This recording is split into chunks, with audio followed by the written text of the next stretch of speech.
Explore the harmony of health and holiness through a Catholic lens. Discover how faith rooted in tradition fosters vibrant living. This podcast rebroadcasts the weekly Becoming Gift segment on Morning Offering on Ave Maria Radio. You can check out the Physically Spiritual podcast from Awakened Catholic for my long-form discussions and presentations, or you can find my Substack at becominggift.com. This is your host, Andrew Reinhardt.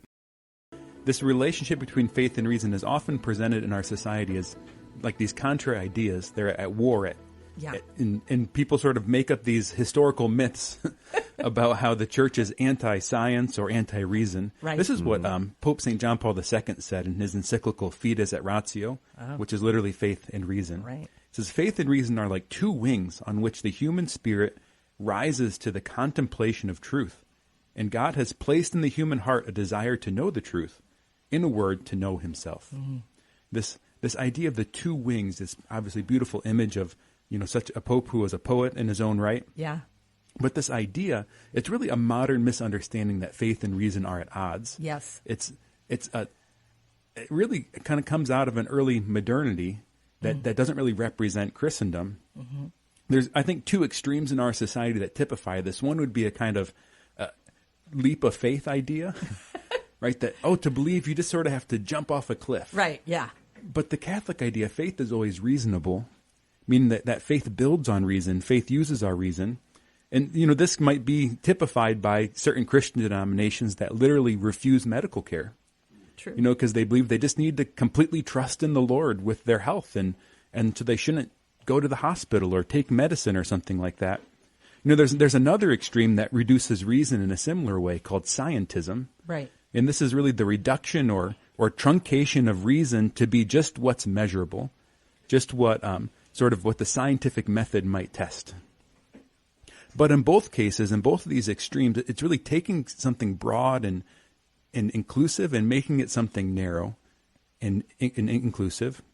So our church always taught that there's a harmony between faith and reason. This is what the Catechism says, that though faith is above reason, there can never be any real discrepancy between faith and reason, since the same God who reveals mysteries and infuses faith has bestowed the light of reason on the human mind.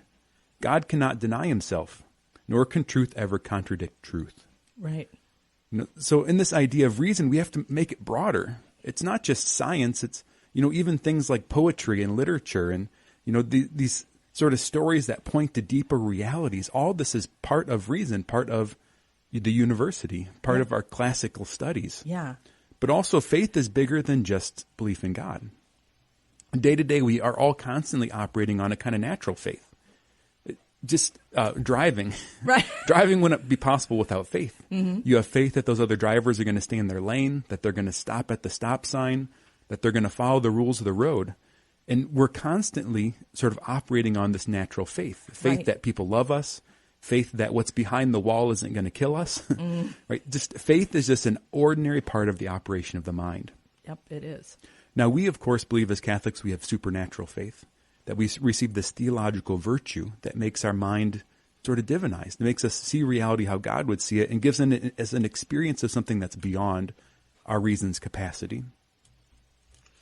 But in all of this, as Catholics, as we're thinking about the world and engaging with science and engaging with, just people who maybe don't believe, we don't have to have a posture of fear or a posture of timidity like, some scientist is going to discover something that's going to disprove God.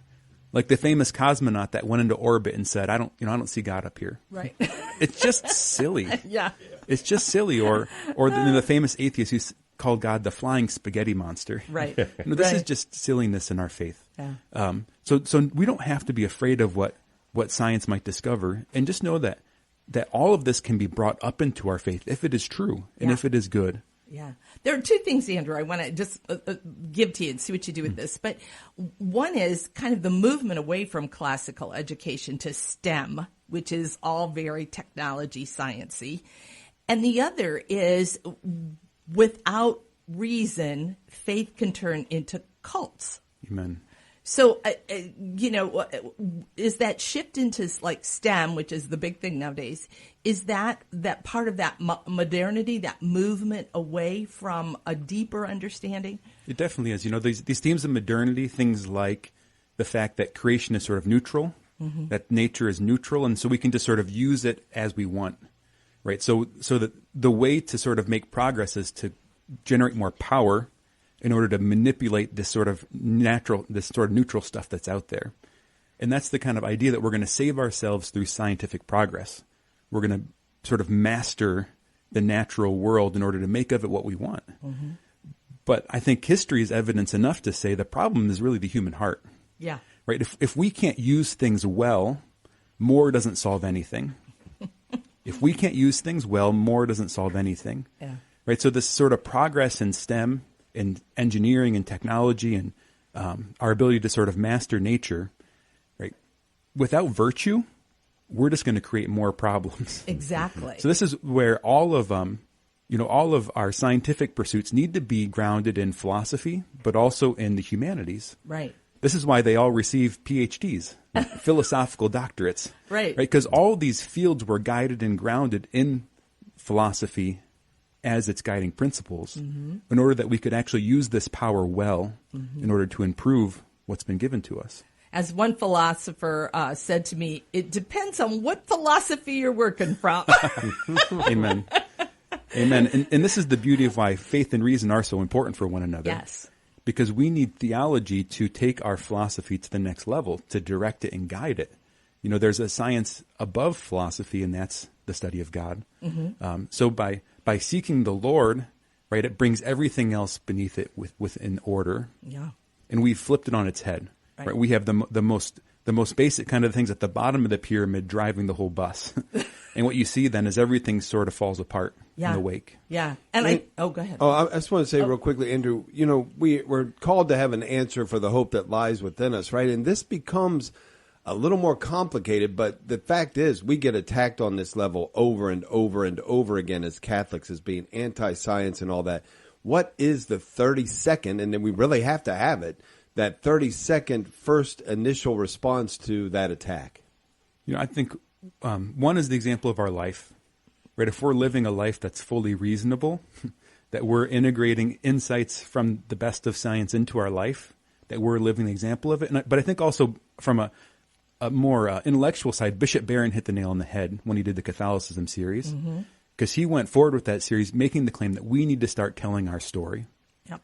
Right? We shouldn't accept the modern myths about history and sort of these founding myths in our society that they just aren't accurate according to what we know of our own faith and our own history as a church. Right. So we need to start telling our own story. Yeah. That's true. Very true.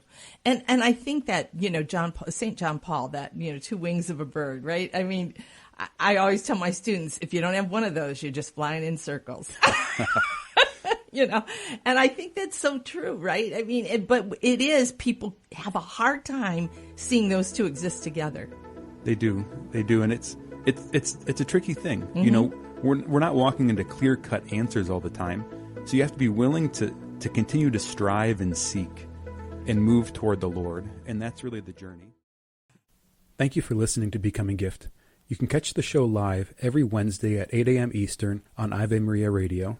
You can also find my long-form podcasts, discussions, and presentations on the Physically Spiritual podcast. Subscribe to my Substack at becominggift.com to find more from me, and don't forget to like and subscribe.